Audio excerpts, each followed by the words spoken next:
Rajasthan board class channel पर आप सभी का हार्दिक स्वागत है। बच्चों, इस वीडियो में हम राजस्थान बोर्ड के कक्षा 9वीं के गणित के अध्याय 4 दो चरों वाले रैखिक समीकरण की प्रश्नावली 4.3 के सभी प्रश्नों को बहुत आसान तरीके से हल करेंगे। इसलिए वीडियो को पूरा देखिएगा अंत तक, जिससे प्रश्नावली 4.3 के सारे कंसेप्ट आपको पता चल जाएंगे। और अगर आपको कोई डाउट है प्रश्नावली 4.3 के प्रश्नों के, तो वो डाउट भी आपके क्लियर हो जाएंगे।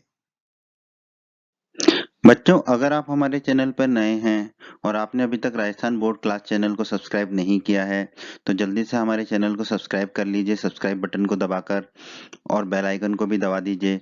इससे आपको क्या फ़ायदा होगा कि जब भी हमारे चैनल पर कोई भी नया वीडियो आएगा, तो उसका नोटिफिकेशन सबसे पहले आपको मिलेगा। और जब भी आप यूट्यूब पर वीडियोस को सर्च करेंगे, तो हमारे चैनल के वीडियोस आपको ऊपर नज़र आने लगेंगे। बच्चों, इस अध्याय के बाकी सभी वीडियोस को देखने के लिए आप कभी भी आई बटन पर क्लिक कर सकते हैं। आई बटन पर क्लिक करने से आपको इस अध्याय के बाकी सभी वीडियोस के लिंक मिल जाएंगे। प्रश्न 1, दो चर वाले निम्नलिखित रैखिक समीकरणों में से प्रत्येक का आलेख खींचिए। ठीक है, हमें समीकरण दिया गया है x धन y बराबर 4। हमें इसका आलेख खींचना है। तो दोस्तों, हमने अध्याय 4 के परिचय के वीडियो में इसे करना सीखा था। अब हम उससे ही सीखकर इस प्रश्न को हल करेंगे। ठीक है, वैसे ही इस प्रश्न को भी हम हल करेंगे। तो जिन्होंने हमारा वो वीडियो नहीं देखा है अध्याय 4 का परिचय, वो उस वीडियो को देख सकते हैं। तो हमने वहां क्या किया था, x बराबर 0 लिया था और समीकरण में रखा था। x बराबर 0 समीकरण में रखेंगे तो हमें क्या मिलेगा, 0 धन y बराबर 4। इससे हमें क्या प्राप्त होगा, y बराबर 4 प्राप्त होगा। तो इसे हम बिंदु के रूप में कैसे लिख सकते हैं या हल के रूप में, 0,4 दिए गए समीकरण का एक हल है। ठीक है, और ये एक बिंदु भी होगा आलेख पर। जैसा कि आप जानते हैं, कोई भी आलेख खींचने के लिए, हमें कोई भी रेखा खींचने के लिए हमें कम से कम दो बिंदुओं की आवश्यकता होती है।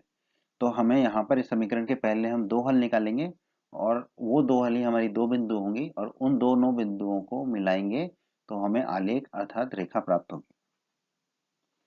अब दूसरे हल निकालने के लिए हम क्या करेंगे, y बराबर 0 रख देंगे। x बराबर 0 रखा था पहले, अभी y बराबर 0 रख रहे हैं, क्योंकि 0 रखने से प्रश्न को हल करना आसान हो जाता है। अब हम y बराबर 0 को समीकरण में रखेंगे तो क्या मिलेगा हमें, x धन 0 बराबर 4। तो x बराबर हमें क्या प्राप्त हो जाएगा, 4। तो हम कह सकते हैं कि 4,0 दिए गए समीकरण का एक हल है। ठीक है, तो और ये एक बिंदु भी है। तो इस तरह हम कह सकते हैं हमने समीकरण के दो हल ज्ञात किए। पहला हल क्या है हमारा, 0,4। दूसरा हल है हमारा 4,0। अब इन दोनों हलों को या दोनों बिंदुओं को हम आलेख पर दिखाएंगे, और फिर उन दोनों बिंदुओं को जोड़कर हम एक रेखा खींचेंगे, जो कि हमारे दिए गए समीकरण का आलेख कहलाएगा। तो हमने समीकरण x धन y बराबर 4 के दो हल ज्ञात किए हैं, 0,4 और 4,0। ठीक है, तो अब हम इसको ग्राफ पर प्रदर्शित करते हैं, इसका आलेख बनाते हैं।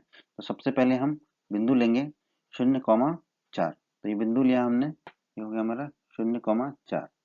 दूसरा बिंदु लेंगे हम 4,0। दूसरा बिंदु लिया हमने 4,0। अब हम इन दोनों बिंदुओं को मिलाएंगे। दोनों बिंदुओं को मिलाएंगे तो जो रेखा हमें मिलेगी, वही रेखा हमारी क्या कहलाएगी, दिया गया समीकरण का आलेख। दिया गया समीकरण क्या हमारा, x धन y बराबर 4। ठीक है, तो इसी तरह से हम किसी भी समीकरण का आलेख को प्रदर्शित करते हैं ग्राफ पर। इसी तरीके से हम इस प्रश्न के आगे के भागों को भी हल करेंगे।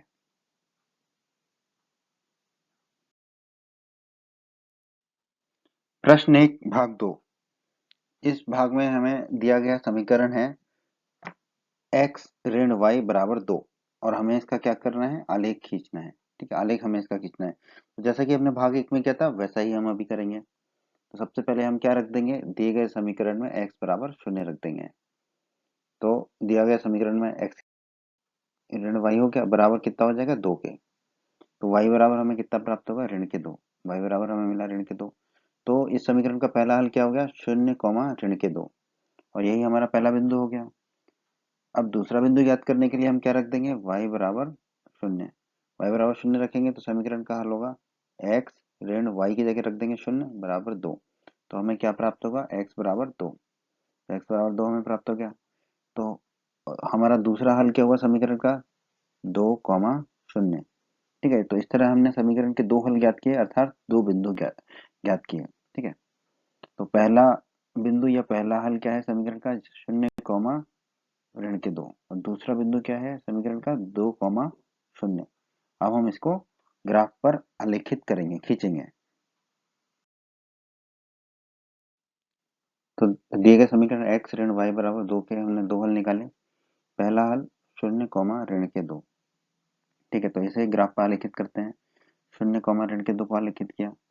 दूसरा हल हमने क्या निकाला 2,0। इसको ग्राफ पर आलेखित करते हैं 2,0। अब इन दोनों बिंदुओं को हम मिलाएंगे और एक रेखा खींचेंगे। ये रेखा खींची हमने इन दोनों बिंदुओं को मिला के। यही रेखा जो है हमारे दिए गए समीकरण का आलेख है। ठीक है, तो दोस्तों ये दो बिंदुओं से जो मिलाकर हमने जो रेखा खींची है वही हमारे समीकरण का आलेख है। ठीक है, अब इस रेखा पर जितने भी बिंदु होंगे वो हमारे दिए गए समीकरण का हल होंगे। आप अगर इसको जांचना चाहें तो जांच इसकी कर सकते हैं।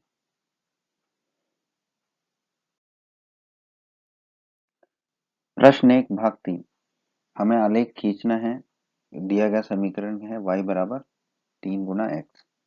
ठीक है, तो वैसे ही हल करेंगे हम। सबसे पहले x बराबर 0 ले लेंगे, समीकरण में रखेंगे, तो y बराबर क्या होगा 3 गुना 0। तो y बराबर हमें कितना प्राप्त हो जाएगा, y बराबर हमें 0 प्राप्त हो जाएगा। तो दिए गए समीकरण का हमें पहला हल मिला या पहला बिंदु मिला 0,0। ये दिए गए समीकरण का पहला हल है। तो अब आपने देखा यहाँ पे आपको y बराबर क्या मिला, 0 मिला। तो हम दूसरा हल ज्ञात करने के लिए y बराबर 0 नहीं रख सकते, क्योंकि फिर आपको x बराबर 0 मिलेगा। तो आपको अब कुछ और रखना होगा दूसरा हल ज्ञात करने के लिए। तो हम क्या रख देते हैं, x बराबर 1 रख देते हैं। ठीक है, अब x बराबर 1 रखेंगे तो y बराबर क्या होगा 3 गुना 1, यानी कि y बराबर 3। तो y बराबर हमें 3 प्राप्त हो गया। तो हम कह सकते हैं कि 1,3 दिए गए समीकरण का एक हल है। तो हमें दो हल प्राप्त हुए दिए गए समीकरण के। पहला हल है 0,0 और दूसरा हल है 1,3। अब इन दोनों हल या दोनों बिंदुओं को हम ग्राफ पर आलेखित करेंगे और फिर दोनों बिंदुओं को मिलाकर रेखा खींचेंगे। वही हमारे दिए गए समीकरण का आलेख होगा।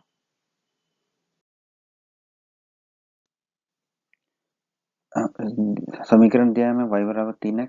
हमें पहला बिंदु मिला 0,0। इसको हम ग्राफ पर आलेखित करते हैं। 0,0 को हमने ग्राफ पर आलेखित किया। दूसरा बिंदु हमें क्या प्राप्त हुआ था, यह हल 1,3। अब 1,3 को हम बिंदु को हमने ग्राफ पर आलेखित किया 1,3। अब इस दोनों बिंदुओं को हम मिला देंगे। इन दोनों बिंदुओं को हम मिला देंगे। इन दोनों बिंदुओं को मिला देंगे तो हमें रेखा प्राप्त होगी। यही रेखा क्या होगा, हमारा दिए गए समीकरण y बराबर 3x का आलेख होगा। ठीक है, अगर आप इस रेखा पर कोई भी बिंदु लेंगे तो वो दिए गए समीकरण y बराबर 3x का हल होगा। ठीक है, y बराबर 3x को जो है वो पूरा करता हुआ दिखाई देगा आपको। आप कोई भी बिंदु ले लीजिए इसमें। ठीक है, आप इसकी जांच कर सकते हैं उत्तर की। प्रश्न 1 भाग 4, यहाँ पर भी हमें आलेख खींचने को कहा गया है। क्या समीकरण है यहाँ पर 3 बराबर 2 गुना x धन y। ठीक है, तो हम उसी प्रक्रिया से इसको हल करेंगे। सबसे पहले हम x बराबर 0 ले लेंगे और समीकरण में रख देंगे। तो समीकरण हमारा 3 बराबर 2 गुना x, तो 2 गुना 0 धन y। तो y बराबर हमें कितना प्राप्त हो जाएगा, 3 प्राप्त हो जाएगा। y बराबर हमें 3 मिल गया। तो दिए गए समीकरण का पहला हल हमें क्या प्राप्त हुआ, 0,3। ठीक है, अब दूसरा हल प्राप्त करने के लिए हम क्या करेंगे, y बराबर 0 रख देंगे। समीकरण क्या हमारा 3 बराबर 2 गुना x धन y की जगह रख देंगे 0। तो x बराबर हमें प्राप्त होगा 1,5। 1,5 तो हमें प्राप्त हुआ x बराबर 1,5। ठीक है, तो हम कह सकते हैं कि हमारा जो दूसरा हल है या दूसरा बिंदु वो क्या है, 1,5,0। ये दिए गए समीकरण का दूसरा हल है। ठीक है, तो ये हमने देखा, पहला हल मिला 0,3 और दूसरा हल मिला 1,5,0। अब हम इन दोनों हलों को या दोनों बिंदुओं को ग्राफ पर आलेखित करेंगे और फिर वो दोनों बिंदुओं को मिला के हम रेखा खींच देंगे, जो कि हमारे दिए गए समीकरण का आलेख कहलाएगा। दिया गया समीकरण 3 बराबर 2 गुना x धन y। इसका पहला हल या पहला बिंदु क्या निकला था, 0,3। 0,3 को हम ग्राफ पे दिखा देंगे। हमने दिखा दिया यहाँ पर 0,3। दूसरा बिंदु क्या है हमारा 1.5, 0। इस बिंदु को हम दिखाएंगे ग्राफ पर 1.5, 0। ये बिंदु आगे 1.5 कहाँ होगा, 1 और 2 के बीच में। अब इन दोनों बिंदुओं को मिला के हम रेखा खींच देंगे। यही रेखा जो है हमारे दिए गए समीकरण 3 बराबर 2x धन y का हल होगी। यही हमारे प्रश्न का उत्तर होगा। तो दोस्तों इस तरह हमने देखा किस तरह हम दिए गए समीकरण का आलेख खींच सकते हैं। बहुत ही आसान है इस तरह के प्रश्नों को हल करना। उम्मीद है आपको समझ आया होगा।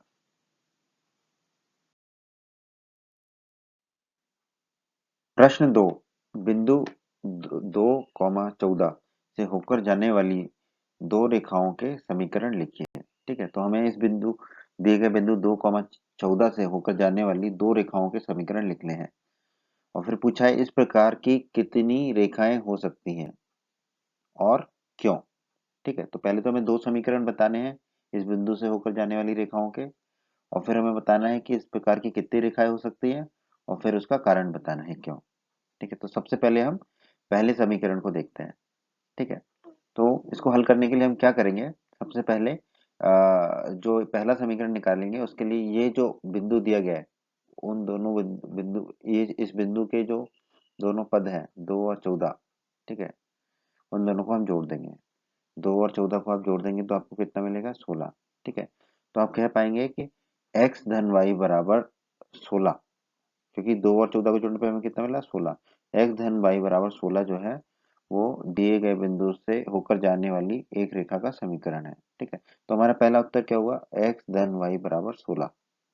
ठीक है, और हम कह सकते हैं कि समीकरण x धन y बराबर 16 दिए गए बिंदु 2,14 से होकर जाने वाली रेखा का एक समीकरण है। उसी तरह हम दूसरा समीकरण ज्ञात करते हैं, तो उसमें हम क्या करेंगे, जो दिया गया बिंदु है उसमें से x से y को ऋण कर देंगे, माइनस कर देंगे। तो 2 में से 14 गए तो हमें कितने मिलेंगे, ऋण के 12। ठीक है, तो हमारा दूसरा समीकरण क्या आ जाएगा, x ऋण y बराबर -12 ऋण के 12। ठीक है, तो ये हमारा दूसरा उत्तर होगा। तो हम कह पाएंगे कि समीकरण x माइनस वाई बराबर ऋण के 12 जो है वो दिए गए बिंदु 2,14 से होकर जाने वाली रेखा का एक समीकरण है। ठीक है, तो हमने दिए गए प्रश्न में दिए गए बिंदु से होकर जाने वाली दो रेखाओं के समीकरण लिख दिए। अब हमसे पूछा है कि इस प्रकार की कितनी रेखाएं हो सकती हैं। तो दोस्तों आपको पता है एक बिंदु से होकर अनंत रेखाएं जा सकती है। अनंत यानी कि इनफाइनाइट, यानी कि अनेक रेखाएं जा सकती हैं। तो हमारा उत्तर क्या होगा, अनंत अनेक रेखाएं जा सकती हैं किसी भी बिंदु से होकर। ठीक है, तो दिए गए बिंदु से होकर भी कितनी रेखाएं जा पाएंगी, अनंत अनेक रेखाएं। ठीक है, पर क्यों, क्योंकि हमें पता है एक बिंदु से होते ही अनंत अनेक रेखाएं खींची जा सकती हैं। ठीक है, तो ये हमारे चौथे भाग का उत्तर है इस प्रश्न के। ठीक है, तो इस तरह हमने चारों प्रश्नों का उत्तर दिया, चारों भागों का उत्तर दिया इस प्रश्न के। उम्मीद करता हूँ आपको ये प्रश्न का हल समझ में आया होगा।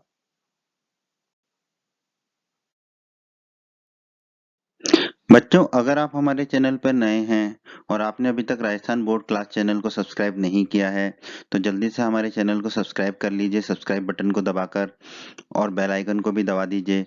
इससे आपको क्या फ़ायदा होगा कि जब भी हमारे चैनल पर कोई भी नया वीडियो आएगा तो उसका नोटिफिकेशन सबसे पहले आपको मिलेगा। और जब भी आप यूट्यूब पर वीडियोस को सर्च करेंगे तो हमारे चैनल के वीडियोस आपको ऊपर नज़र आने लगेंगे। बच्चों, इस अध्याय के बाकी सभी वीडियोस को देखने के लिए आप कभी भी आई बटन पर क्लिक कर सकते हैं। आई बटन पर क्लिक करने से आपको इस अध्याय के बाकी सभी वीडियोस के लिंक मिल जाएंगे।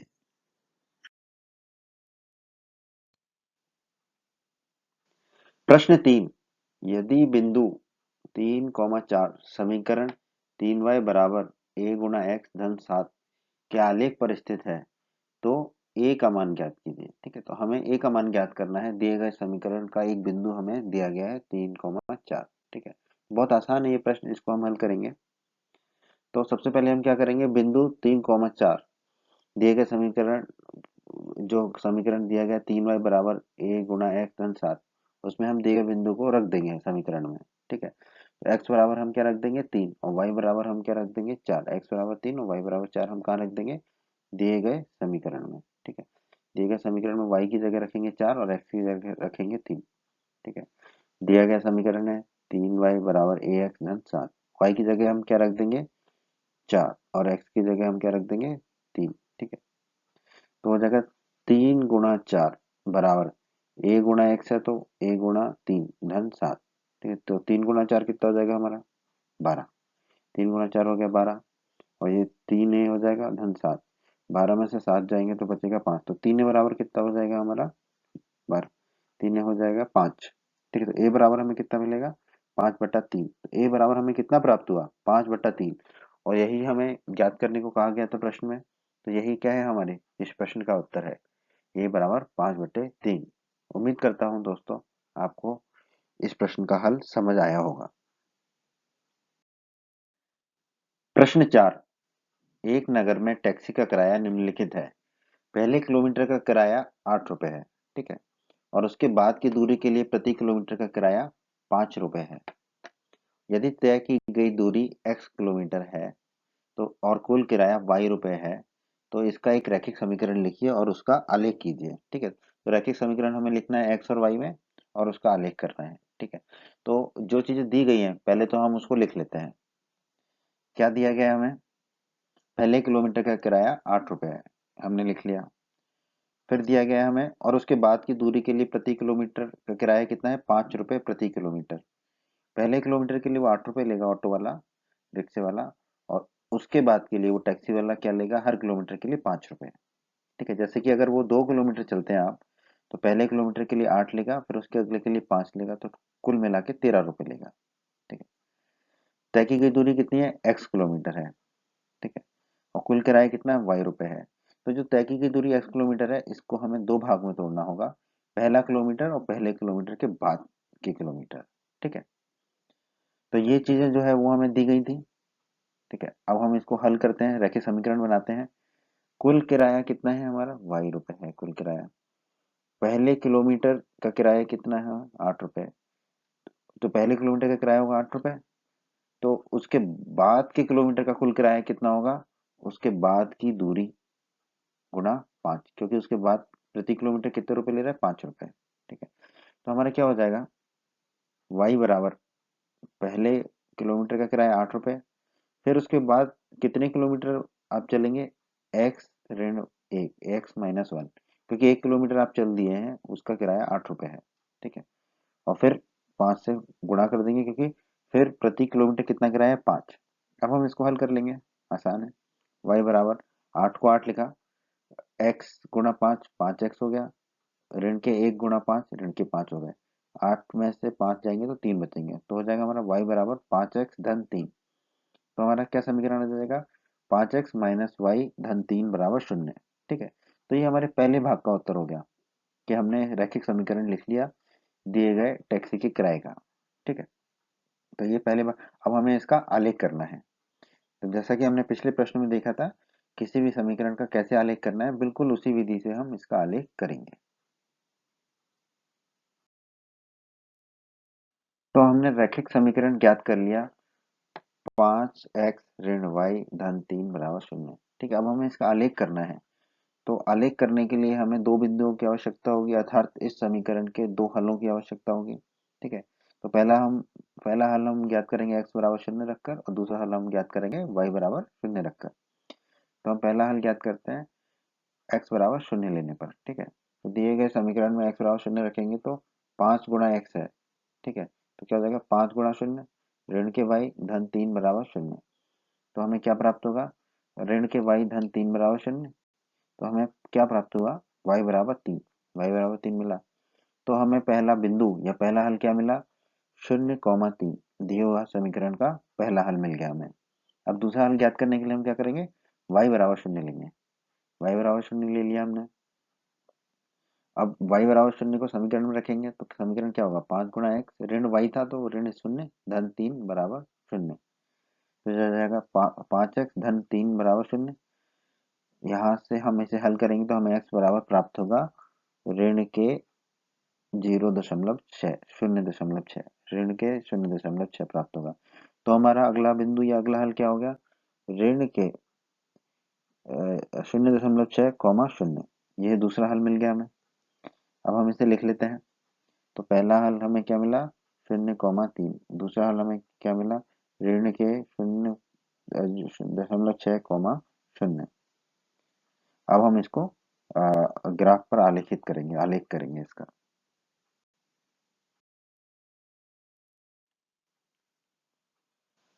हमारा दिया गया समीकरण है 5x ऋण y धन 3 बराबर 0, ये जो कि हमने ज्ञात किया था। और हमें जो दो बिंदु या दो हल मिले, वो पहला हल क्या है 0,3, दूसरा हल है हमारा ऋण के 0.6, 0। ठीक है, तो हम जो पहला हल है, पहला बिंदु है, उसको ग्राफ पे आलेखित करते हैं 0,3। तो हमने पहला बिंदु आलेखित किया 0,3। दूसरा बिंदु हमारा है ऋण के 0.6, 0, ऋण के 0.6, 0, दूसरा बिंदु उल्लेखित किया। अब हम इन दोनों बिंदुओं को जोड़ देंगे एक रेखा से, एक रेखा में मिल जाएगी। दोनों बिंदुओं को जोड़ेंगे एक रेखा से, स्केल से आप जोड़िएगा दोनों बिंदुओं को और रेखा खींचिएगा जैसा कि यहाँ पर खींचा है। और यही रेखा जो है हमारे दिए गए समीकरण का आलेख है। हमारा दिया गया समीकरण है 5x ऋण y धन 3 बराबर 0। तो यही जो रेखा है ग्राफ पर, यही हमारा आलेख है दिए गए समीकरण का, और यही हमारा उत्तर है इस प्रश्न का। उम्मीद करता हूं दोस्तों आपको इस प्रश्न का हल समझ आया होगा। बच्चों, अगर आप हमारे चैनल पर नए हैं और आपने अभी तक राजस्थान बोर्ड क्लास चैनल को सब्सक्राइब नहीं किया है, तो जल्दी से हमारे चैनल को सब्सक्राइब कर लीजिए, सब्सक्राइब बटन को दबाकर, और बेल आइकन को भी दबा दीजिए। इससे आपको क्या फ़ायदा होगा कि जब भी हमारे चैनल पर कोई भी नया वीडियो आएगा, तो उसका नोटिफिकेशन सबसे पहले आपको मिलेगा। और जब भी आप YouTube पर वीडियोस को सर्च करेंगे, तो हमारे चैनल के वीडियोस आपको ऊपर नज़र आने लगेंगे। बच्चों, इस अध्याय के बाकी सभी वीडियोस को देखने के लिए आप कभी भी आई बटन पर क्लिक कर सकते हैं। आई बटन पर क्लिक करने से आपको इस अध्याय के बाकी सभी वीडियोस के लिंक मिल जाएंगे। प्रश्न 5, निम्नलिखित आलेखों में से प्रत्येक आलेख के लिए दिए गए विकल्पों से सही समीकरण का चयन कीजिए।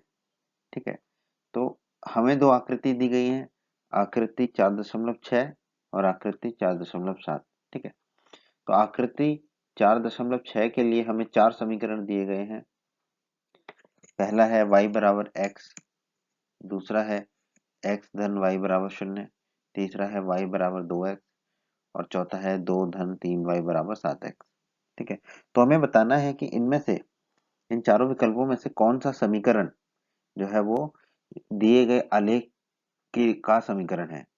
जो हमें आलेख दिया गया है आकृति 4.6 में, उस आलेख का समीकरण हमें ज्ञात करना है। उसी तरह आकृति 4.7 का जो आलेख है, उस आलेख में का कौन सा समीकरण है, दिए गए चार समीकरण y इक्वल टू एक्स धन 2, y बराबर x ऋण 2, y बराबर ऋण के x धन 2, और x धन 2y बराबर 6। इन चारों में से कौन सा विकल्प जो है वो आलेख का दिया गया समीकरण है। ठीक है, तो हमें ये बताना है। तो हम इसे हल करेंगे। पहले हम करेंगे हल 4.6 के लिए, फिर हम हल करेंगे आकृति 4.7 के लिए। तो हम आकृति 4.6 के लिए हल करते हैं। ठीक है, तो दिए गए आलेख का समीकरण कौन सा होगा समीकरण। ठीक है, तो पहले तो हम दिए गए आलेख पर ज्ञात करते हैं कि हमें कौन कौन से तीन बिंदु दिए गए हैं। ठीक है, तो पहला बिंदु कौन सा दिया गया आलेख पर हमें, ऋण के 1,1। ठीक है, ये बिंदु दिया गया है। ठीक है, इसको लिख लिया हमने। तो इस बिंदु में x हमारा क्या हो जाएगा, ऋण का 1, और y क्या हो जाएगा 1। दूसरा बिंदु क्या है आलेख पर, 0,0, यह है बिंदु 0,0। ठीक है, तो x बराबर क्या हो जाएगा 0, और y बराबर भी क्या हो जाएगा 0। तीसरा बिंदु क्या है, तीसरा बिंदु ये है हमारा 1, ऋण का 1, 1, ऋण का 1, तो x बराबर क्या हो जाएगा 1, और y बराबर क्या हो जाएगा ऋण के 1। ठीक है, तो आलेख पर हमें तीन बिंदु दिए हैं। ठीक है, तो जो भी आलेख का सही समीकरण होगा वो इन तीनों बिंदुओं को संतुष्ट करेगा। ठीक है, और अगर इन तीनों बिंदु में से किसी भी एक बिंदु को अगर वो आलेख वो समीकरण संतुष्ट नहीं करता है, तो वह समीकरण इस आलेख का समीकरण नहीं होगा। ठीक है, तो ठीक है, हम पहले भाग से इसको शुरू करते हैं। पहले भाग में हमें क्या दिया है, y बराबर x। ठीक है, y बराबर x दिया है। तो हम पहले बिंदु से शुरू करेंगे, पहले बिंदु की जांच करेंगे, और अगर तीनों बिंदु इन समीकरण को संतुष्ट करेंगे, तो ये समीकरण इस आलेख दिए गए आलेख का समीकरण कहलाएगा। तो हम सबसे पहले बिंदु ऋण के 1, 1 को समीकरण y बराबर x में रख देते हैं। ठीक है, तो y हमारा कितना है, 1 है, और x हमारा कितना है, ऋण का 1। ठीक है, तो y बराबर x है, तो y की जगह रख देंगे 1, और x कितना है, ऋण का 1, तो x बराबर रख देंगे ऋण का 1। क्या हमारा 1 ऋण के 1 के बराबर होगा, नहीं होगा। ठीक है, तो जो है ये समीकरण दिया गया बिंदु समीकरण का हल है, नहीं है। अतः बिंदु ऋण का 1, 1 दिए गए समीकरण का एक हल नहीं है। ठीक है, तो ये बिंदु दिए गए समीकरण का हल नहीं है, तो ये जो समीकरण है y बराबर x दिए गए आलेख का समीकरण नहीं है। ठीक है, यही हमारा उत्तर है इस भाग का।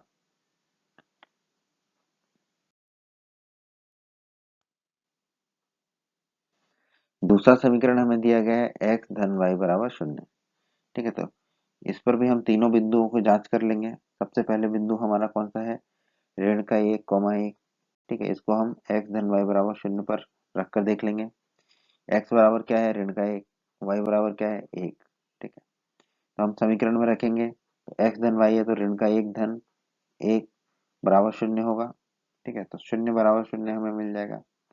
तो ये जो बिंदु है, ये दिए गए समीकरण x धन y का एक हल है, यानी कि x धन y के जो आलेख पर ये बिंदु पाया जाता है। अब हम दूसरे बिंदु की जांच कर लेंगे। दूसरा बिंदु हमारा क्या है, 0, 0।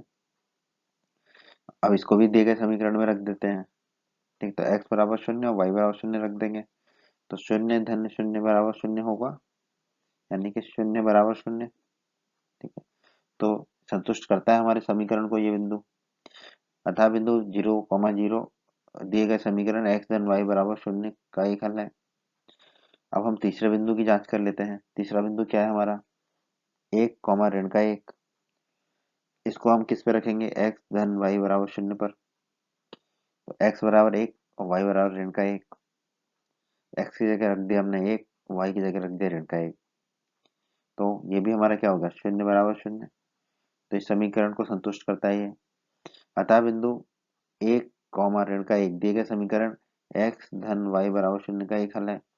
तो हमने देखा कि x धन y बराबर 0 जो समीकरण है, वो तीनों बिंदुओं को संतुष्ट करता है। अतः x धन y बराबर 0 दिए गए आलेख का समीकरण है। ठीक है, तो ये दिए गए समीकरण का हल है, x धन y बराबर 0। अब हम तीसरे भाग को देखते हैं। हमें समीकरण दिया गया है y बराबर 2x। ठीक है, तो हम पहले बिंदु ऋण का 1, 1 इसको दिए गए समीकरण y बराबर 2x पर रख के देखते हैं कि इसको संतुष्ट करता है या नहीं। तो यहाँ पर x बराबर क्या है, ऋण का 1, y बराबर क्या है, 1। तो y बराबर हमने रख दिया 1, फिर 2, x की जगह रख दिया ऋण का 1। तो ये क्या होगा, 1 बाईं तरफ 1 और दाईं तरफ हमें मिलेगा ऋण के 2। 1 ऋण के 2 के बराबर नहीं है, 1 ऋण के 2 के बराबर नहीं है। तो ये जो बिंदु है हमारा ऋण का 1, 1, ये हमारे दिए गए समीकरण y बराबर 2x को संतुष्ट नहीं करता है। अतः बिंदु ऋण का 1, 1 दिए गए समीकरण y बराबर 2x का एक हल नहीं है, इसको संतुष्ट नहीं करता है। तो दिया गया समीकरण y बराबर 2x दिए गए आलेख का समीकरण नहीं है। ठीक है, अब हम आकृति 4.6 के चौथे भाग को देखते हैं। यहाँ हमें समीकरण दिया है 2 धन 3y बराबर 7x। ठीक है, तो अगर ये समीकरण दिए गए आलेख का समीकरण है, तो ये तीनों बिंदुओं को संतुष्ट करेगा। तो हम पहले बिंदु को देख लेते हैं। पहला बिंदु हमारा ऋण का 1, 1। इसको हम समीकरण 2 धन 3y बराबर 7x पर रख देंगे। x बराबर क्या है, ऋण का 1, y बराबर क्या है, 1। तो 2 तो 2 हो गया, 3y, 3 गुना y की जगह रख दिया हमने 1, फिर 7 x की जगह क्या रख दिया, ऋण का 1। ठीक है, तो हम देखेंगे बाईं तरफ हमें मिलेगा 5, क्योंकि 2 धन 3 5 हो गया, और दाईं तरफ मिलेगा ऋण के 7। तो 5 ऋण के 7 के बराबर होगा, नहीं होगा। तो हम क्या पाएंगे कि बिंदु दिया गया बिंदु ऋण का 1, 1 दिए गए समीकरण 2 धन 3y बराबर 7x का एक हल नहीं है। अतः दिया गया समीकरण 2 धन 3y बराबर 7x दिए गए आलेख का एक समीकरण नहीं है।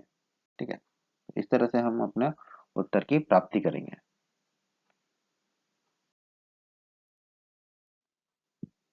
आकृति 4.7। ठीक है, तो पहले तो इस आकृति पर, इस आलेख पर दिए गए बिंदुओं को हम निकालते हैं। तो पहला बिंदु हमें, इस आकृति पे हमें 3 बिंदु दिए हैं। ठीक है, तो पहले एक एक करके बिंदु को निकालते हैं। पहला बिंदु हमें ये दिया हुआ है, ये क्या है, ऋण का 1,3। ठीक है, तो यहाँ पर x बराबर क्या हो जाएगा, ऋण का 1, और y बराबर हो जाएगा 3। दूसरा बिंदु हमारा क्या है, ये 0,2। दूसरा बिंदु हमारा 0,2, x बराबर हो जाएगा 0 और y बराबर हो जाएगा 2।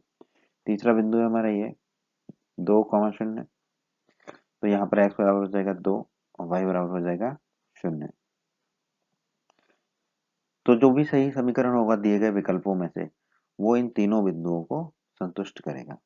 ठीक है, तो हम पहले विकल्प से शुरू करते हैं। पहला विकल्प हमें दिया गया है y बराबर x-2।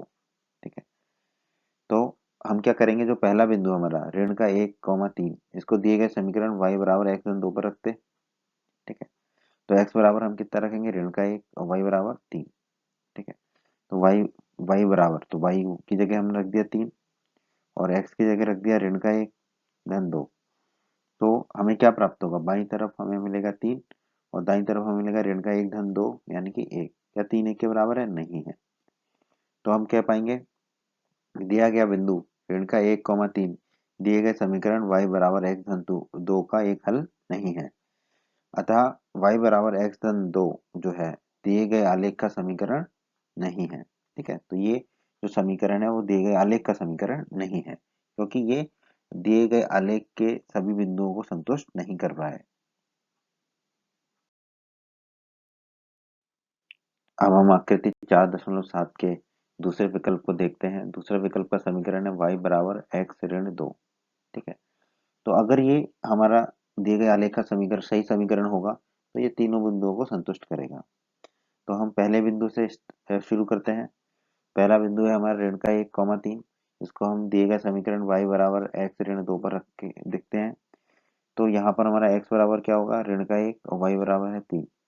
ठीक है, तो y की जगह तो हमने रख दिया 3, x की जगह रख दिया ऋण के 1 और फिर ऋण का 2, तो ऋण का 2 है ही। तो हमें बाईं तरफ क्या मिलेगा, 3, और दाईं तरफ क्या मिलेगा, ऋण के 3। क्या 3 बराबर ऋण के 3 होगा, नहीं होगा।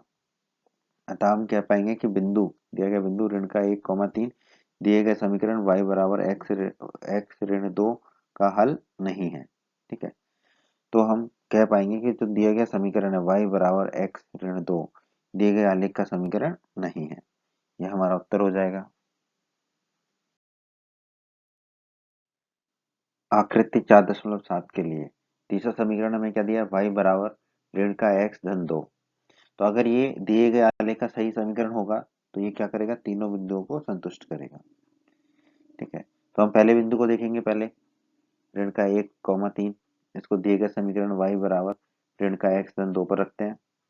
तो x बराबर क्या होगा, ऋण का 1, y बराबर क्या होगा, 3। इसको रखते हैं समीकरण में। तो y की जगह तो हमने रख दिया 3, ऋण का चिन्ह है, उसके बाद x की जगह क्या रख देंगे, ऋण का 1-2। तो हम देखेंगे कि हमें बाईं तरफ भी 3 मिल रहा है और दाईं तरफ भी 3। तो दाईं तरफ 3 बराबर 3 हो गया, बाईं और दाईं तरफ बराबर हो गए। तो हम कह सकते हैं कि बिंदु जो ऋण का 1,3 है वो दिए गए समीकरण y बराबर ऋण का x-2 का एक हल है। ठीक है, अब ये हल निकल आया तो हमें दूसरा बिंदु को भी चेक करना पड़ेगा कि वो इसका हल है या नहीं। और अगर तीनों बिंदु संतुष्ट करेंगे तो फिर ये समीकरण जो है दिए गए आलेख का समीकरण कहलाएगा। तो हम दूसरे बिंदु को चेक करते हैं। दूसरा बिंदु क्या, 0,2। इसको हम दिए गए समीकरण पर रखते हैं। तो x बराबर 0 रखेंगे और y बराबर 2 रखेंगे। तो y की जगह हमने क्या रख दिया, 2, और ऋण x की जगह क्या रख दिया, 0-2। ठीक है, तो ये क्या हो जाएगा, बाईं तरफ 2 बराबर दाईं तरफ 2। ठीक है, तो ये दाईं तरफ और बाईं तरफ दोनों बराबर हो गए। तो हम कह सकते हैं कि बिंदु 0,2 दिए गए समीकरण का एक हल है। अगर ये हल है तो अब तीसरे बिंदु को भी हमें चेक करना पड़ेगा कि वो हल है या नहीं। तो हम तीसरे बिंदु को चेक करते हैं। तीसरा बिंदु क्या है हमारा, 0। ठीक है, इसको हम रखेंगे y बराबर इनका x-2 पर। ठीक है, तो यहाँ पर x बराबर क्या हो गया हमारा 2, y बराबर क्या हो गया 0। तो y की जगह हम क्या रख देंगे, 0, और ऋण का x है तो ऋण का 2 धन 2, तो ये हो जाएगा हमारा बाईं तरफ 0 और दाईं तरफ 0। ठीक है, तो दाईं तरफ और बाईं तरफ बराबर हो गए, तो हम कह सकते हैं कि बिंदु 2,0 दिए गए समीकरण का एक हल है। ठीक है, तो इस तरह से हमने देखा कि ये तीनों बिंदुओं जो है दिए गए समीकरण का हल है। तो हम कह सकते हैं कि समीकरण y बराबर ऋण का x धन 2 दिए गए आलेख का एक समीकरण है। ठीक है, तो ये जो विकल्प है, ये विकल्प जो है वो दिए गए आलेख का एक समीकरण है। अब हम आकृति 4.7 के चौथे समीकरण को देखते हैं, विकल्प को। चौथा क्या विकल्प है हमारा, x धन 2y बराबर 6। तो अगर ये दिए गए आलेख का सही समीकरण होगा तो ये तीनों बिंदुओं को संतुष्ट करेगा। तो हम पहले बिंदु की जांच करते हैं। पहला बिंदु है हमारा ऋण का 1,3, इसको दिए गए समीकरण x धन 2y बराबर 6 पर रख के देखते हैं। x बराबर क्या होगा, ऋण का 1, y बराबर 3। तो x की जगह रख दिया हमने ऋण का 1 धन 2 गुणा y, तो y की जगह रख दिया हमने 3। ठीक है, तो हमें बाईं तरफ क्या मिलेगा, ऋण का 1 धन 6 यानी कि 5। तो क्या 5 6 के बराबर है, नहीं है, 5 6 के बराबर नहीं है। तो हम कह सकते हैं कि बिंदु 1,3 दिए गए समीकरण x धन 2y बराबर 6 का एक हल नहीं है। तो हम कह सकते हैं कि दिया गया समीकरण x धन 2y बराबर 6 दिए गए आलेख का समीकरण नहीं है। यही हमारा इस प्रश्न का उत्तर होगा। उम्मीद करता हूं दोस्तों आपको इस प्रश्न का हल समझ आया होगा। बच्चों, अगर आप हमारे चैनल पर नए हैं और आपने अभी तक राजस्थान बोर्ड क्लास चैनल को सब्सक्राइब नहीं किया है, तो जल्दी से हमारे चैनल को सब्सक्राइब कर लीजिए, सब्सक्राइब बटन को दबाकर, और बेल आइकन को भी दबा दीजिए। इससे आपको क्या फ़ायदा होगा कि जब भी हमारे चैनल पर कोई भी नया वीडियो आएगा, तो उसका नोटिफिकेशन सबसे पहले आपको मिलेगा। और जब भी आप यूट्यूब पर वीडियोस को सर्च करेंगे, तो हमारे चैनल के वीडियोस आपको ऊपर नज़र आने लगेंगे। बच्चों, इस अध्याय के बाकी सभी वीडियोस को देखने के लिए आप कभी भी आई बटन पर क्लिक कर सकते हैं। आई बटन पर क्लिक करने से आपको इस अध्याय के बाकी सभी वीडियोस के लिंक मिल जाएंगे। प्रश्न 6, एक अचर बल लगाने पर एक पिंड द्वारा किया गया कार्य पिंड द्वारा तय की गई दूरी के अनुक्रमानुपाती होता है। ठीक, इस कथन को दो चरों वाले एक समीकरण के रूप में लिखिए, दो चरों वाले समीकरण के रूप में लिखने व्यक्त कीजिए और अचर बल 5 मात्रक लेकर इसका आलेख खींचिए। ठीक है, यदि पिंड द्वारा तय की गई दूरी 2 मात्रक या 0 मात्रक है तो आलेख से किया हुआ कार्य ज्ञात कीजिए। ठीक है, तो प्रश्न को दोबारा से पढ़ते हैं। हमें प्रश्न में क्या दिया गया है, एक पिंड द्वारा किया गया कार्य उस पिंड के द्वारा तय की गई दूरी के अनुक्रमानुपाती होता है। ठीक है, इस कथन को दो चरों वाले एक रैखिक समीकरण के रूप में व्यक्त कीजिए। तो पहले तो हमें इस कथन को दो चरों वाले एक रैखिक समीकरण के रूप में व्यक्त करना है। ठीक है, और अचर बल कितना दिया गया, हमें 5 मात्रक। अचर बल 5 मात्रक लेकर हमें इसका आलेख भी खींचना है, खींचेंगे। ये हमें दूसरा काम करना है इसमें। फिर हमें पिंड द्वारा तय की गई दूरी ज्ञात करनी है। दूरी दी गई है हमें 2 मात्रक और 0 मात्रक, तो हमें आलेख के द्वारा, समीकरण के द्वारा नहीं, ध्यान रखिएगा, आलेख के द्वारा किया हुआ कार्य ज्ञात करना है। ठीक है, तो हम एक एक करके हल करते हैं इसको। तो सबसे पहले तो हम मान लेते हैं कि जो पिंड द्वारा तय की गई दूरी है वो कितनी है, x है। ठीक है, माना कि पिंड द्वारा तय की गई दूरी x है और माना कि पिंड द्वारा तय किया गया कार्य y है। ठीक है, ये हमने मान लिया। अब हमें क्या दिया गया है, अचर बल। अचर बल को भी हम क्या मान लेते हैं, k मान लेते हैं। ठीक है, अचर बल है k। ठीक है, इंग्लिश में इसे कांस्टेंट कहते हैं। ठीक है, अचर बल हमने मान लिया k। अब हमें क्या दिया गया है, हमें दिया गया है अचर बल k कितना है, 5। ये हमें दिया गया है अचर बल 5 मात्रक। ठीक है, तो अचर बल को हमने 5 ले लिया। और हमें क्या दिया गया है, पिंड द्वारा किया गया कार्य जो कि हमने क्या माना है, y। पिंड द्वारा तय की गई दूरी जो हमने माना है x के अनुक्रमानुपाती है। अनुक्रमानुपाती होता है मतलब कि जैसे कि जैसे जैसे ही दूरी बढ़ेगी वैसे वैसे कार्य बढ़ेगा। ठीक है, तो इसको हम कैसे दिखाते हैं, y अनुक्रमानुपाती है x के। ठीक है, जैसे जैसे x बढ़ेगा वैसे वैसे y का मान बढ़ेगा। अनुक्रमानुपाती का चिन्ह हटाने के लिए हम यहाँ क्या रख देंगे, k। ठीक है, तो y बराबर क्या हो जाएगा हमारा, kx। ठीक है, तो हम कह सकते हैं ये हमारा एक समीकरण हो गया, दो चरों वाला एक रैखिक समीकरण हो गया। ठीक है, पर चूंकि हमें के का मान दिया गया है 5 मात्रक, तो हम के बराबर क्या रख देंगे 5। के बराबर हमें 5 दिया गया है, तो हमने के बराबर रख दिया 5। तो ये हो गया y बराबर 5x। तो ये हमारे पहले भाग का उत्तर हो गया कि हमने दो चरों वाला एक रैखिक समीकरण लिख दिया। ठीक है, अब हमें इसका आलेख खींचना है और फिर हमें जो दो तय की गई दूरी बताई गई है, 2 मात्रक और 0 मात्रक, उनके हिसाब से आलेख से किया हुआ कार्य ज्ञात करना है। ठीक है, तो अब हम इसका आलेख खींचेंगे।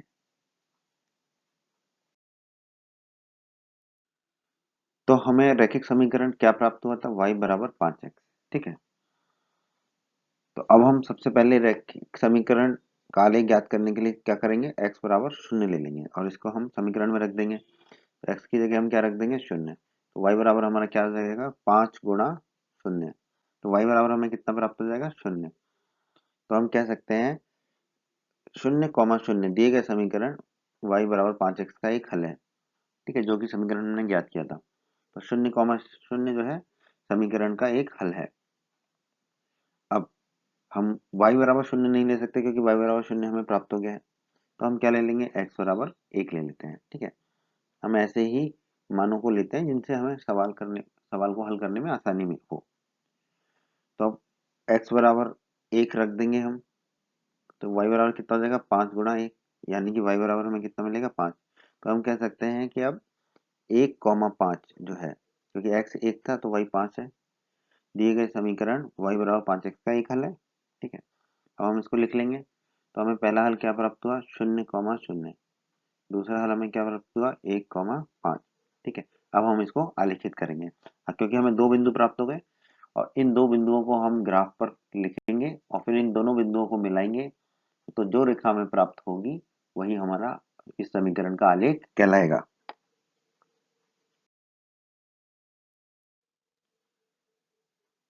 हमारा समीकरण है y बराबर 5x और जो हमें बिंदु मिले हैं, तो हम पहला बिंदु क्या हमारा 0,0, इसको ग्राफ पर आलेखित करते हैं। 0,0 बिंदु हमें मिल गया, इसी को हम मूल बिंदु भी कहते हैं। ठीक है, अब हमारा दूसरा बिंदु है 1,5। ठीक है, तो 1,5 कहाँ होगा, x अक्ष से आप देखेंगे तो 1 पर और y अक्ष के समानांतर 5 पर। ठीक है, तो हमें बिंदु मिल गया 1,5। अब हमें दो बिंदु प्राप्त हो गए, तो हम इन दोनों बिंदुओं को मिला के एक रेखा खींचेंगे। एक रेखा खींची हमने, यही जो रेखा है यही हमारा क्या है, हमारे ज्ञात किए हुए समीकरण y बराबर 5x का आलेख है। तो यही हमारा कहलाएगा y बराबर 5x का आलेख। ठीक है, तो हमने आलेखित कर दिया जो हमें समीकरण प्राप्त हुआ था उसको। ठीक है, अब हम अंतिम भाग में जाते हैं अपने प्रश्न के, जहां पर हमें दूरी दी गई है और हमें कार्य को प्राप्त ज्ञात करना है, लेकिन आलेख के द्वारा, समीकरण के द्वारा नहीं, आलेख के द्वारा। तो अब हम उसे हल करेंगे।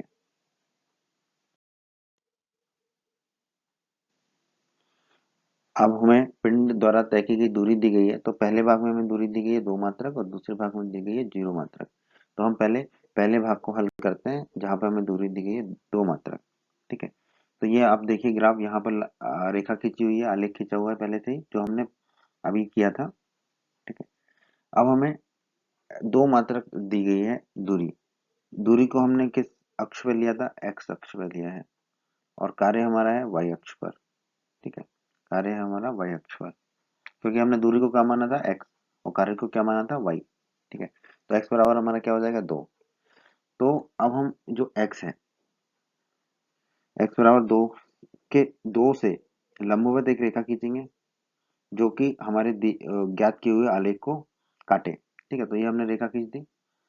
तो ये आलेख को जहाँ काट रही है वहां से एक लंबवत रेखा खींचेंगे वाई अक्ष की तरफ, और जहां पे ये वाई अक्ष को मिलेगी वही हमारे वही हमारा वाई का हल होगा।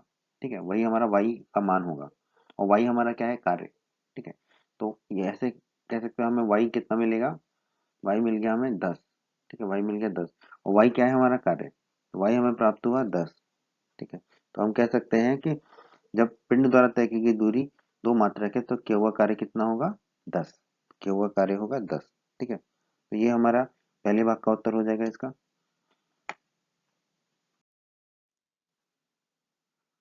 उसी तरह अब हमें दूसरे भाग में बताना है, जब अगर तय की गई दूरी 0 मात्रक है तो कार्य कितना होगा। ठीक है, तो x बराबर कितना हो जाएगा 10, क्योंकि दूरी कितनी दी गई है 10, दूरी को हमने माना था x। तो अब हम x अक्ष पर जहाँ शून्य है x वहां पर इसको प्रदर्शित करेंगे, 0,0 मिलेगा हमें। ठीक है, अब यहाँ पे हम देखेंगे, यहाँ पे हमें y का मान कितना मिल रहा है, 0 मिल रहा है। ठीक है, तो y बराबर हमें कितना मिला, 0। ठीक है, तो y क्या है, हमारा किया गया कार्य। तो किया हुआ कार्य भी हमें कितना प्राप्त हुआ, 0। ठीक है, तो यही हमारा उत्तर होगा। अगर तय की गई दूरी 0 है तो किया गया कार्य भी 0 होगा। तो इस तरह हमने इसको आलेख से ज्ञात किया। ठीक है, समीकरण से तो ज्ञात करना आपको आता ही है, बट आलेख से ज्ञात किया। ठीक है, तो आलेख से हमने कार्य को ज्ञात किया। तो इस तरह हमने इस प्रश्न के सभी भागों को हल किया। उम्मीद करता हूँ आपको इस प्रश्न का हल समझ आया होगा। प्रश्न 7। एक विद्यालय की कक्षा 9 की छात्रा यामिनी और फातिमा ने मिलकर भूकंप पीड़ित व्यक्तियों की सहायता के लिए प्रधानमंत्री राहत कोष में 100 रुपए अंशदान दिया, मतलब 100 रुपए का दान दिया। ठीक है, एक रैखिक समीकरण लिखिए जो इन आंकड़ों को संतुष्ट करती हो। आप उनका अंशदान x और y रुपए मान सकते हैं। इस समीकरण का आलेख खींचिए। ठीक है, तो हमें समीकरण का आलेख खींचना है और रैखिक समीकरण को लिखना है। ठीक है, दो चीजें हमें बोली गई हैं। ठीक, तो इसको हम हल करते हैं। तो सबसे पहले तो जो हमें दिया गया है, मानने के लिए कहा गया, हम उसको मान लेते हैं। ठीक है, तो हम मान लेते हैं कि यामिनी ने जो अंशदान दिया है वो कितना है, x रुपए। ठीक है, यामिनी ने जो अंशदान दिया है वो x है, और फातिमा ने जो अंशदान दिया है वो कितना है, y है। ठीक है, ये हमने मान लिया क्योंकि हमें मानने को कहा गया था। ठीक है, अब हमें और क्या दिया गया है, हमें दिया गया है कि यामिनी का अंशदान और फातिमा का अंशदान मिलाकर कितना रुपए है, 100 रुपए। ठीक है, तो हमने लिख दिया 100 रुपए। यामिनी का अंशदान हमने माना था x और फातिमा का अंशदान माना है हमने y। तो फिर क्या हो जाएगा हमारा x धन y बराबर 100। x धन y बराबर 100 हो जाएगा। यही हमारा इस प्रश्न के पहले भाग का उत्तर होगा। दो चरों वाला रैखिक समीकरण होगा ये। ठीक है, तो ये हो गया हमारा उत्तर x धन y बराबर 100। अब हमें इस रैखिक समीकरण को का आलेख खींचना है। ठीक है, तो हमें इसकी विधि पता है, अब हम इसका आलेख खींचेंगे। रैखिक समीकरण हमने ज्ञात कर लिया, x धन y बराबर 100। अब हमें इसका आलेख खींचना है, तो उसके लिए हम सबसे पहले क्या करेंगे, x बराबर 0 मान लेते हैं। ठीक है, अब x बराबर 0 को हम समीकरण में रखेंगे, तो x की जगह हमने रख दिया 0। तो 0 धन y बराबर 100 हो जाएगा। तो y बराबर कितना मिल गया, 100। तो हम कह सकते हैं 0,100 दिए गए समीकरण x धन y बराबर 100 का एक हल है। अब दूसरा हल ज्ञात करने के लिए हम क्या कर लेंगे, y बराबर 0 ले लेंगे।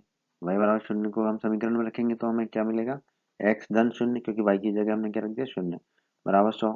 तो हमें क्या प्राप्त हो जाएगा, x बराबर 100। तो हम कह सकते हैं 100,0 दिए गए समीकरण x धन y बराबर 100 का एक हल है। ठीक है, तो हमें दो बिंदु प्राप्त हो गए या दो हल प्राप्त हो गए, एक है 0,100 और दूसरा है 100,0। ठीक है, इसको हम लिख देते हैं। पहला हल हमें मिला 0,100 और दूसरा हल हमें मिला 100,0। ठीक है, अब हम इसे ग्राफ में आलेखित करेंगे।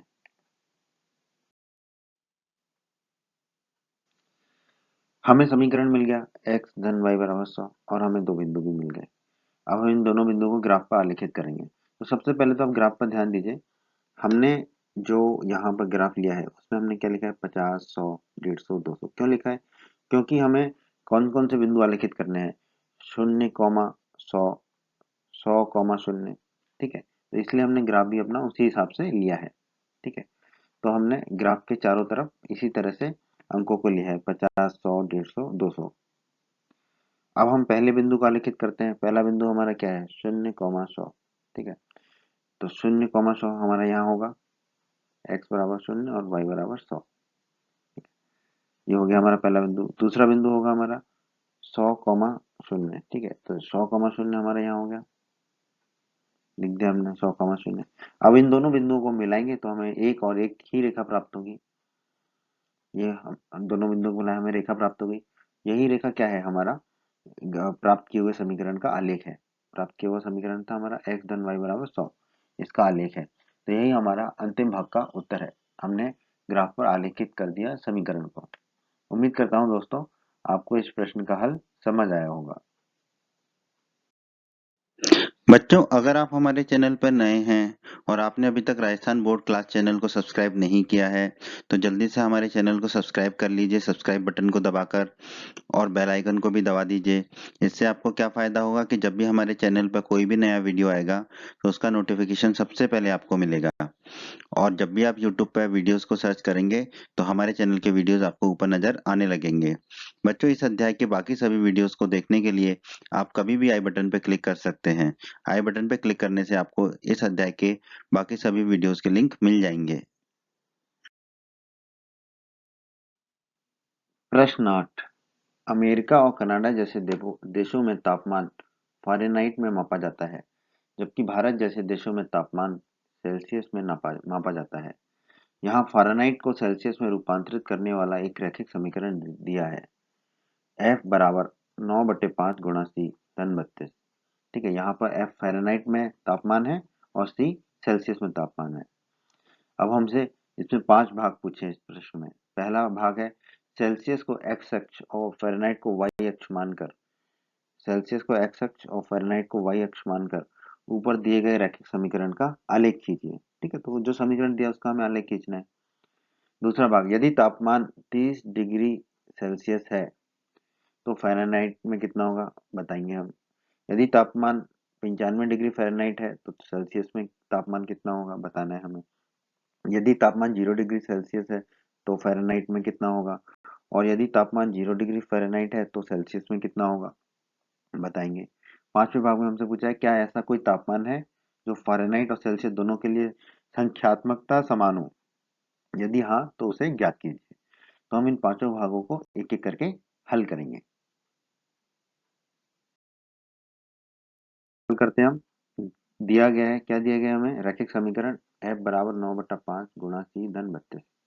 ठीक है, और हमें मानने को कहा गया है कि सेल्सियस का जो तापमान है वो किस पर है, एक्स अक्ष पर है, और फ़ारेनहाइट का जो तापमान है वो किस पर है, वाई अक्ष पर है।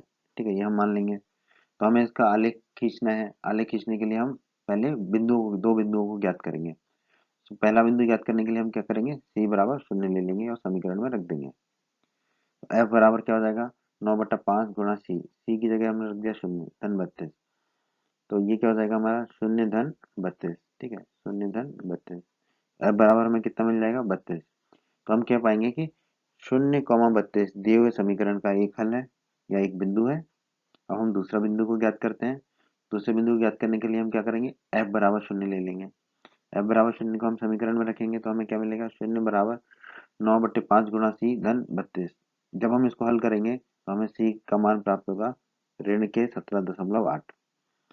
तो हम क्या पाएंगे कि ऋण के 17.8 कॉमा 0 दिए हुए समीकरण का एक हल है, अर्थात एक बिंदु है। तो इस तरह से हमने दो बिंदु ज्ञात किए।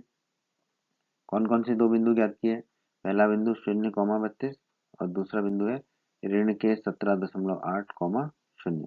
अब इन दोनों बिंदुओं को हम ग्राफ पर प्रदर्शित करेंगे और फिर उन दोनों बिंदुओं को मिलाकर हम एक रेखा खींचेंगे। वही रेखा हमारे इस समीकरण का आलेख कहलाएगी।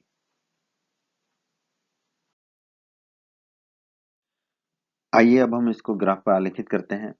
समीकरण हमें दिया हुआ है f बराबर 9/5 गुणा C धन 32, और हमने दो बिंदुओं को ज्ञात किया 0,32 और माइनस के 17.8 0। ठीक है, तो हम पहले बिंदु 0,32 को ग्राफ पर प्रदर्शित करते हैं। ये बिंदु हमारा आ गया 0,32। ठीक है, दूसरा बिंदु हमारा क्या है, ऋण के 17.8 0। तो ये हो गया हमारा ऋण के 17.8 0। ये दो बिंदु हमने ग्राफ पर प्रदर्शित कर दिए। अब इन दोनों बिंदुओं को मिलाकर हम एक रेखा खींचेंगे। दोनों बिंदुओं को मिलाकर हमने एक रेखा खींची। यही रेखा जो है हमारे दिए गए रैखिक समीकरण का आलेख कहलाएगी। यही रेखा जो है हमारे दिए गए रैखिक समीकरण का आलेख है। ठीक है,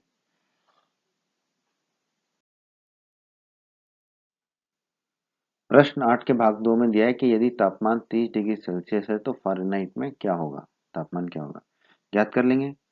दिया गया है हमें C बराबर कितना, 30 डिग्री सेंटीग्रेड सेल्सियस।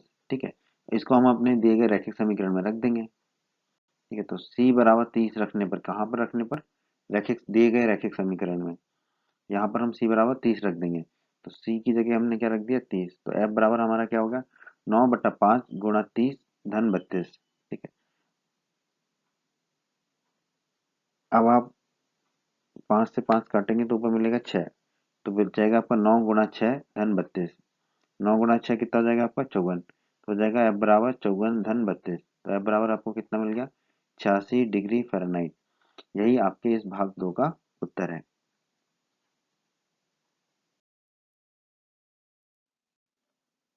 प्रश्न 8 का भाग 3, यदि तापमान 95 डिग्री फ़ारेनहाइट है तो सेल्सियस में तापमान क्या होगा। ठीक है, तो हमें क्या दिया हुआ है F बराबर 95। ठीक है, अब हम इसे हल करते हैं, हमें तापमान सेल्सियस में ज्ञात करना है। तो हम दिए गए समीकरण में क्या रख देंगे F बराबर 95। दिया गया समीकरण हमारा वही है F बराबर 9/5 गुणा C धन 32। यहाँ पर हम F बराबर कितना रख देंगे 95। F बराबर हमने रख दिया 95। ठीक है, बाकी वही रहा समीकरण 9/5 गुणा C धन 32। तो 9/5 गुणा C कितना हो जाएगा 95 माइनस 32। 95 माइनस 32 कितना हो जाएगा हमारा 63। अब हम 9/5 को दूसरी तरफ ले जाएंगे तो C बराबर हमारा क्या हो जाएगा 63 गुणा 5/9। 9 से इसको काटेंगे तो 9 7 63, तो ये हो जाएगा 7। तो C बराबर हमें कितना मिलेगा 7 गुणा 5, यानी कि C बराबर 35। तो यही है हमारा उत्तर इस भाग का। सेल्सियस में तापमान कितना होगा 35 डिग्री सेल्सियस।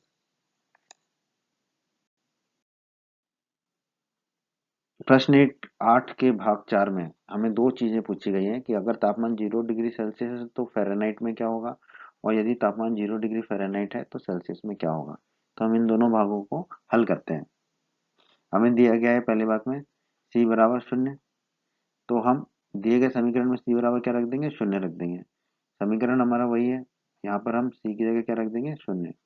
तो हमें F बराबर कितना मिलेगा 9/5 गुणा 0 धन 32। शून्य का गुणा किसी से भी होगा तो वो क्या रह जाएगा 0। तो F बराबर हमें क्या मिलेगा 0 धन 32। F बराबर हमें कितना मिल गया 32 डिग्री फ़ारेनहाइट। तो यही हमारे इस भाग का उत्तर है।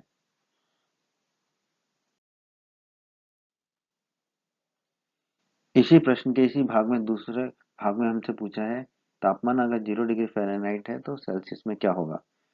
तो हमें क्या दिया हुआ है F बराबर 0। तो हम क्या करेंगे F बराबर 0 रख देंगे दिए गए समीकरण में। ठीक है, तो F की जगह हम क्या रख देंगे 0। तो हमारा क्या हो जाएगा 0 बराबर 9/5 गुणा C धन 32। ठीक है, तो 9/5 गुणा C कितना हो जाएगा हमारा ऋण के 32 के बराबर हो जाएगा। C बराबर क्या हो जाएगा ऋण के 32 गुणा 5/9। इसे जब हम हल करेंगे तो हमें मिलेगा ऋण के -17.8 डिग्री सेल्सियस। ठीक है, तो यही हमारे चौथे भाग का उत्तर होगा। प्रश्न 8 के 5वें भाग में पूछा है क्या ऐसा भी कोई तापमान है जो फ़ारेनहाइट और सेल्सियस दोनों के लिए संख्यात्मक रूप से समान हो। ठीक है, यदि हाँ तो उसे ज्ञात कीजिए। ठीक है, तो हम देखते हैं इसको हल करते हैं। क्या दिया गया है हमें F बराबर C, यानी कि सेल्सियस और फ़ारेनहाइट दोनों में तापमान समान है। ठीक है, तो हम क्या करेंगे F बराबर C रख देंगे, कहाँ पर दिए गए समीकरण में रख देंगे। ठीक है, तो हमने F की जगह क्या रख दिया C रख दिया। ठीक है, बाकी समीकरण वही रहा हमारा। तो 9/5 क्या हो जाएगा 1.8। अब C ऋण 1.8 C बराबर कितना हो गया 32। तो ऋण के 0.8 C कितना हो जाएगा 32 के बराबर। तो C 0.8 गुणा C कितना हो जाएगा ऋण के 32 के बराबर। C बराबर क्या हो जाएगा ऋण के 32 बटे 0.8। जब हम इसमें से दशमलव हटाएंगे तो ऊपर 0 आ जाएगा, तो ये आ जाएगा हमारा ऋण के 320/8। तो हमारा C कितना मिलेगा ऋण के 40 डिग्री सेल्सियस। और हमने क्या लिया था F बराबर C, तो F भी हमारा कितना हो जाएगा ऋण के 40 डिग्री फ़ारेनहाइट। यही हमारा उत्तर होगा। और हम क्या कह सकते हैं कि हाँ ऐसा भी तापमान है। हाँ, ऐसा हाँ भी हमारा उत्तर है, हाँ ऐसा भी तापमान है जो फ़ारेनहाइट और सेल्सियस दोनों के लिए संख्यात्मकता समान है। तो ये हमारा, और वो संख्या क्या है -40 डिग्री। ठीक है, तो ये हमारा प्रश्न 8 के 5वें भाग का उत्तर होगा।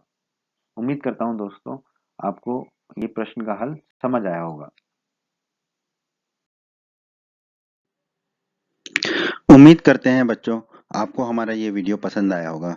बच्चों, अगर आप राजस्थान बोर्ड क्लास चैनल पर नए हैं और आपने अभी तक हमारे यूट्यूब चैनल को सब्सक्राइब नहीं किया है, तो सब्सक्राइब बटन को दबाकर जल्दी से हमारे चैनल को सब्सक्राइब कर लीजिए और बेल आइकन को भी दबा दीजिए। इससे आपको क्या फ़ायदा होगा कि जब भी हमारे चैनल पर कोई भी नया वीडियो आएगा, तो उसका नोटिफिकेशन सबसे पहले आपको मिलेगा और जब भी आप यूट्यूब पर वीडियो सर्च करेंगे, तो हमारे चैनल के वीडियोज़ आपको ऊपर नज़र आने लगेंगे। आपको वीडियो पसंद आया है तो आप हमारे वीडियो को अपने दोस्तों के साथ व्हाट्सएप और फेसबुक पर अवश्य शेयर करें, जिससे आपके दोस्तों का भी फायदा हो, उन्हें लाभ हो। और वीडियो पसंद आया है तो वीडियो को लाइक अवश्य कर दें। और इस अध्याय के अन्य सभी वीडियोस को देखने के लिए आई बटन पर क्लिक करें। आई बटन पर क्लिक करने से आपको इस अध्याय के सभी वीडियोस के लिंक मिल जाएंगे। धन्यवाद बच्चों।